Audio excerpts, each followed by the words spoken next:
Nous allons voir dans ce chapitre et le suivant quelques situations difficiles à gérer.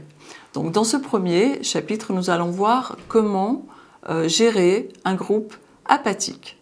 Donc lorsque vous êtes devant un groupe entier qui fait preuve d'un mutisme quasi total et ou qui ne répond que le strict minimum, après y avoir été pratiquement forcé par le formateur, vous êtes devant ce qu'on appelle un groupe apathique. Donc, c'est une situation où le formateur vit un grand moment de solitude. Mais voilà, la cause, elle peut venir des stagiaires. Les stagiaires sont fatigués, malades. Ils sont distraits par un élément extérieur qui a pu se passer la veille ou avant l'entrée en formation, etc.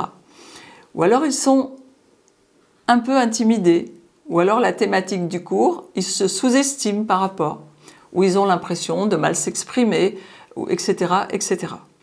Mais il y a aussi des causes qui peuvent venir du formateur. Donc là, on a parlé de la cause qui peut venir des apprenants, mais les causes peuvent venir aussi du groupe. Donc, le mode de fonctionnement du groupe, sa composition, peuvent être à l'origine de cette apathie. Parfois, des groupes peu homogènes ou déséquilibrés, ou par exemple 9 personnes, et puis tout d'un coup, il y a une personne qui arrive qui ne faisait pas partie du groupe auparavant. Il peut y avoir également de l'agressivité, du jugement, de l'ironie dans l'air, sans être forcément intentionnel, mais dans certains comportements, on peut avoir les fameux plaisantins qu'on a vus tout à l'heure, et ça peut parfois ne pas être apprécié de tout le monde. On peut avoir une ambiance qui soit glaciale, ou alors des personnes qui perturbent le groupe, etc. Et puis, vous pouvez avoir aussi une cause qui vient du formateur. Alors, ça peut être que le formateur est partial, c'est-à-dire qu'il manque d'équité. Il a ses petits chouchous.